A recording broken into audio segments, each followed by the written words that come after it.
Salut, je m'appelle Marie-Hélène et bienvenue chez moi. Alors, je t'invite à t'installer confortablement, à te faire une tisane, une boisson chaude. Moi, je me suis fait une petite infusion à la lavande. Voilà, tout simplement. On se met confortable. Voilà. J'ai préparé ma table pour les guidances de février. Alors tu verras sur mes vidéos pas mal de choses, mais à peu près à chaque fois que tu verras une de mes guidances et à chaque fois que tu viendras me voir en soins d'ailleurs aussi, tu verras celui-là. Ça c'est Crolif, voilà c'est son nom, c'est lui qui l'a choisi, c'est pas moi. Et pour l'anecdote, j'ai une amie qui me disait mais si, il te faut du quartz rose dans ta salle de soins pour donner de l'amour pour les gens. Ouais, je donne déjà de l'amour et puis moi perso le quartz rose, c'est bon, on en voit partout. Voilà, je trouve ça un peu rasoir. Et celui-là, je l'ai vu et j'ai dit là d'accord. Voilà. En plus, il est super puissant. Il est, comment dire, il est protecteur. C'est un puissant canal aussi et il m'aide à canaliser les messages et il est extrêmement balèze. Voilà, voilà. Voilà.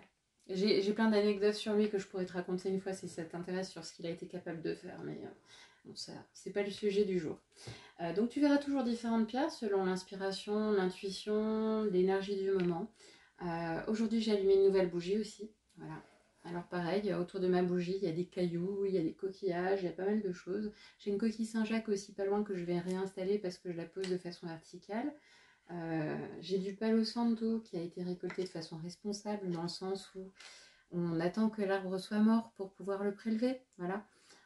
C'est quand même un petit peu plus sympa de le laisser vivre. Et bon voilà, il y a des cailloux que ma fille m'a peint, il y a des énergies d'amour sympathiques. Voilà.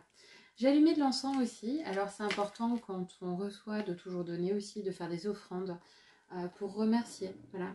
De travailler dans la gratitude avec les énergies qui nous accompagnent. Et aujourd'hui, c'est un encens à, comment dire, au lotus. Donc oui, il a déjà brûlé depuis un petit moment, hein, le temps que j'installe tous mes préparatifs. Et pareil, c'est un encens qui a été fait de façon responsable également. Voilà, alors des fois j'allume des bâtons d'encens, des cônes. J'ai un kit pour faire les cônes moi-même, donc j'ai hâte de l'essayer. Et parfois des encens en grains, tout ça. Bref, voilà, on papote, mais l'heure tourne. Donc je t'invite à aller faire ta boisson, à faire pause sur la vidéo. Moi, je vais arrêter la vidéo là, je vais couper et je vais rajouter le tirage juste après. Le temps de m'installer, de passer un coup sur la table et de bouger la caméra pour que tu puisses voir un petit peu mieux les cartes qui vont sortir. Voilà, c'est parti. Eh bien, je t'invite à revenir dans un instant. Alors, les scorpions, on va commencer par une première carte pour voir quelle est l'énergie principale de ce mois de février 2024.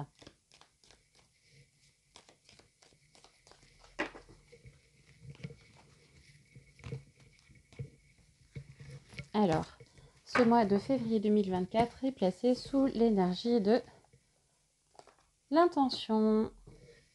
Alors, l'intention, c'est une carte intéressante parce que il y a quelque chose d'assez intérieur, il y a un cercle, il y a le petit cocon dans lequel on se situe assez confortablement.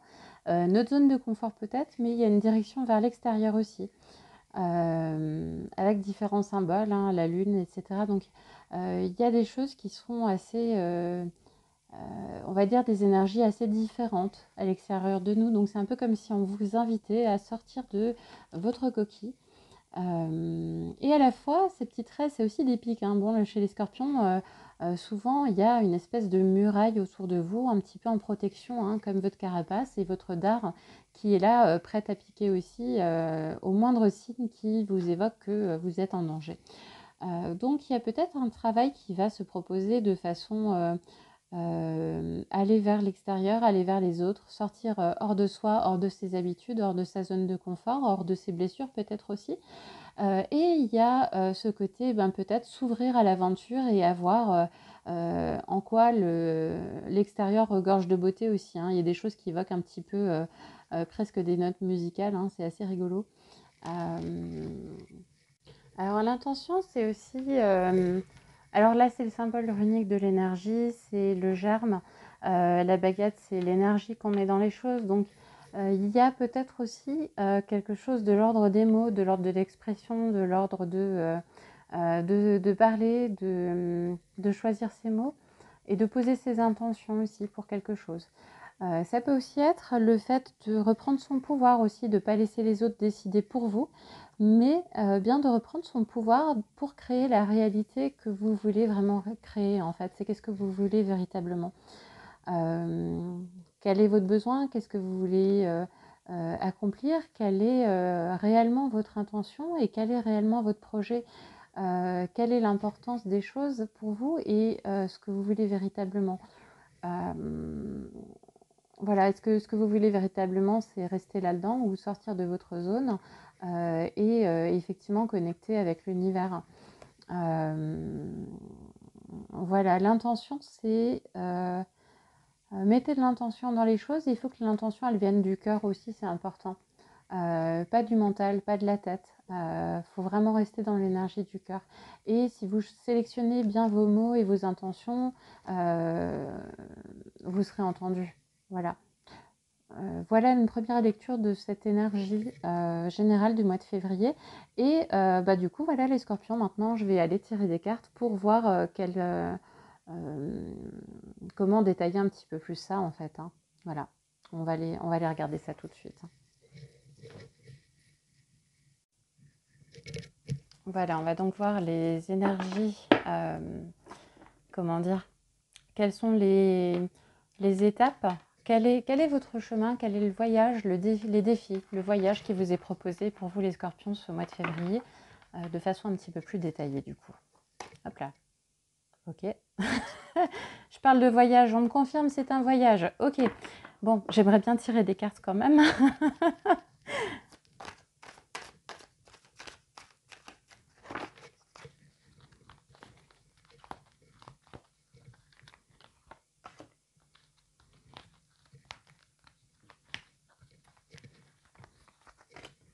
Alors voilà les étapes du voyage et je vais tirer tout de suite aussi des sauts. Les sauts vont vous permettre de travailler votre développement personnel si vous le voulez bien. Et d'aller voir un peu plus vos ombres, vos shadows, vos blessures. Alors c'est jamais confortable mais ça vous permet toujours de guérir en fait. Et d'avancer et d'évoluer et d'être plus en paix avec vous. Et avec votre entourage aussi. Avec vos situations, qu'elles soient amicales, amoureuses, professionnelles, familiales, financières, etc. Voilà, c'est parti. Alors, je vais vous révéler les cartes. Donc, on a vu le voyageur qui est tombé tout seul. Je ne sais pas si vous le voyez bien. Voilà. Je vais vous montrer les cartes suivantes. Alors, je les retourne et puis je vais vous expliquer un peu en quoi ça consiste. Ah, bah c'est chouette. Il y a de bons augures déjà. On voit qu'il y a donc le voyageur, le guérisseur et les coupes. Donc c'est plutôt positif déjà. Voilà les sauts. Alors je vais vous expliquer aussi en quoi ça consiste. Alors le voyageur, c'est une carte qui vous invite au voyage, comme son nom l'indique. Il a tout un groupe d'oiseaux qui volent vers l'horizon qu'il pointe du doigt. Ils cherchent le nord. Voilà, nous les scorpions, c'est on y va. On ne se pose pas trop de questions, on y va. Par contre, la carte, elle est là pour vous montrer que bon, faut quand même un minimum de préparation pour le voyage. Voilà, il a quand même ses outils, il a quand même pas mal d'objets. Il pointe le nord parce qu'effectivement, il cherche sa direction parmi un champ infini de possibilités parce que l'univers regorge de possibilités tout aussi différentes que les autres. Et c'est vrai que nous, les scorpions, on est un peu là souvent à se demander bon, on pourrait faire ça, ça, ça, ça, ça. On n'aime pas forcément trop faire des choix, mais, mais par contre, effectivement, quand on voit qu'il faut aller quelque part, on y va. On ne tergiverse pas, on ne se pose pas trop de questions. Là, c'est pour vous dire que, oui, mais bon, quand même, vas-y pas trop vite. Il faut quand même se préparer. Il y a quand même certaines choses à mettre en place pour pouvoir préparer ton voyage. C'est comme certains grands explorateurs, ils ne vont pas aller faire le tour du monde pôle vers pôle sans préparation, sans entraînement, sans matériel. Donc, voilà, on nous annonce le début d'un voyage qui est plein plein d'aventures, plein de choses palpitantes, plein de choses vraiment super méga cool. Mais par contre, Scorpion, on n'y va pas trop vite, hein, doucement. Il faut se préparer aussi, il faut des étapes. Le timing n'est pas encore bon. Voilà, on n'a pas dit préfeu partez. Là, vous êtes déjà parti, vous avez grillé le départ là. On y va cool. Préparez votre matériel, préparez vos outils et on y va. Alors la carte du guérisseur, c'est une carte qui vous invite à la guérison, mais aussi à la pause, à ralentir. Donc ça vient encore un peu conforter la carte du voyageur. Alors, je vais vous montrer la carte. Voilà. Alors elle est habillée d'une feuille de ginkgo et elle a tout autour d'elle des feuilles de ginkgo, un petit peu comme un pissenlit. La fleur de pissenlit d'ailleurs qui est une forme que j'adore parce que c'est vraiment, il y a toute la géométrie sacrée dedans. Donc c'est une plante qui a un symbole qui est extrêmement puissant. Donc ça invite vraiment à la guérison. Elle a dans ses mains des rubans dorés, un qui s'enroule un peu autour de son poignet. C'est un peu le temps de penser ses blessures. Et parfois pour ça, il faut aussi prendre de l'espace et s'accorder ce moment de pause. Le moment de pause qui est un moment d'intériorisation, de réflexion sur soi, de se poser aussi par rapport à tout ce poids qu'on porte souvent beaucoup, hein, les scorpions. Et sachant que le fait de s'arrêter, même si parfois on peut le vivre relativement mal, dans le sens où on peut avoir l'impression qu'on ne fait pas grand-chose, mais ce moment de pause est une nécessité aussi à la fois pour préparer son voyage, mais aussi pour se régénérer, pour se guérir et pour se régénérer, pour prendre des forces, pour pouvoir aller vers l'aventure qui nous tend les bras. La carte de la guérison, elle est aussi symbolique. Là, il y a une petite colombe, un peu symbole de paix. C'est un peu le symbole je laisse la paix entrer en moi aussi. Donc, prenez le temps justement de cette intériorisation pour accueillir la paix qui va venir guérir vos blessures aussi. Voilà, donc n'hésitez pas à prendre du temps pour vous. Et vraiment, c'est une question de temps et non pas d'espace. Vraiment, il y a parfois littéralement une notion de timing ici. N'hésitez pas à vous accorder quelques jours de repos, quelques jours si vous êtes dans des conflits, que ce soit au travail ou peu importe, à vous accorder quelques jours aussi pour vous, sans contact, pour être tranquille aussi et vous régénérer. Accordez-vous des moments aussi de bien-être vraiment pour vous, pour pouvoir vous ressourcer et aller vers votre nouveau voyage. Et on va avoir cette carte 3 de coupe. Comment dire? Alors, il y a 3 coupes. Je vais vous montrer la carte. Alors, il y a 3 coupes. Autour de ces 3 coupes, effectivement, il y a des coraux et il y a plein de petits poissons qui nagent. Tout plein de petits poissons. Voilà. Comment il fait le poisson? Et ça vient comme un moment de récompense, de gloire, de communauté. Il y a ici une célébration qui va arriver après ce temps donc de voyage. C'est peut-être un voyage en soi-même, hein, d'ailleurs, parce qu'il y a le côté exploration, fin de cycle, nouveauté, nouvelles aventures, vers la guérison et vers l'intériorisation, vers ce moment de pause, littéralement, hein. Et c'est peut-être que si vous allez vers une intériorisation, effectivement, alors vous allez réussir votre défi. En fait, cette carte, elle est là pour symboliser les joies, les célébrations dans la communauté, dans la collectivité, dans le fait de vivre avec les autres. Donc, vous allez peut-être passer justement une étape qui va vous permettre de savoir mieux vivre avec les autres aussi. C'est vrai que quand on est scorpion, c'est pas toujours évident. On a quand même une partie qui est un peu pour soi, un petit peu sur la défensive. Parfois, on a quand même la queue qui vient de piquer, quoi, hein, assez vite si on s'approche. Hein. Vous approchez pas trop hein, de nous, les scorpions, on n'aime pas trop ça. Hein. Et là, en fait, effectivement, ce qui vous est proposé comme expérience, c'est justement d'aller expérimenter ça. Peut-être cette nouveauté de rencontre avec l'autre et ce côté sorti de votre zone de confort. Pour aller vers de nouvelles aventures, intérioriser, mais en fait c'est assez rigolo, c'est sortir pour mieux rentrer et pour mieux être avec les autres. Ça peut paraître contradictoire, mais l'exercice est vraiment là. Et en tout cas, voilà, ça va vous amener vers un succès dans le fait de la vie avec les autres. Et on va voir maintenant au niveau des sauts un peu plus en détail comment ça se passe aussi. Alors le premier saut, c'est le saut du blâme. Alors je vais vous le montrer. Voilà. Alors les scorpions, de par votre tempérament, votre histoire, vous avez tendance à blâmer les autres pour ce qui vous arrive, pour ce que vous vivez, pour vos blessures, pour vos souffrances, etc. Quoi qu'il arrive, c'est souvent la faute des autres. Voilà.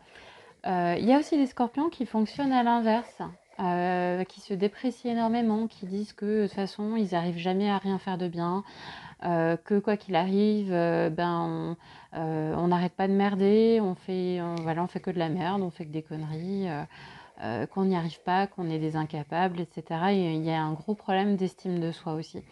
Donc cette carte, elle va nous inviter à réajuster ça, à reprendre nos parts de responsabilité, notre pouvoir aussi, mais aussi à le donner à l'autre. Chacun a sa part de responsabilité et chacun, effectivement, aurait peut-être pu agir différemment. Donc là, l'idée, c'est si vous êtes dans la pratique de toujours blâmer l'autre pour tout, là, il faut que vous acceptiez de voir en quel point se situe votre responsabilité dans la situation. La situation aurait peut-être pu se passer différemment. Et à quel moment est-ce que ça aurait pu se passer différemment? C'est à ce moment-là où vous avez merdé en fait. Donc il faut aller explorer ça un petit peu de plus près. Voilà. Alors comme elle peut s'interpréter un peu différemment, on va aussi aller voir les autres sauts. Et comme ça, on va pouvoir voir un petit peu plus exactement de quoi il s'agit. Alors, le saut 59, je vais vous montrer la carte. Voilà, le saut 59. Je ne sais pas si vous le voyez bien. Voilà, il y a le petit halo de lumière. Alors, le saut 59. Alors, la carte de la projection, je vais remettre un peu mieux les cartes. Voilà.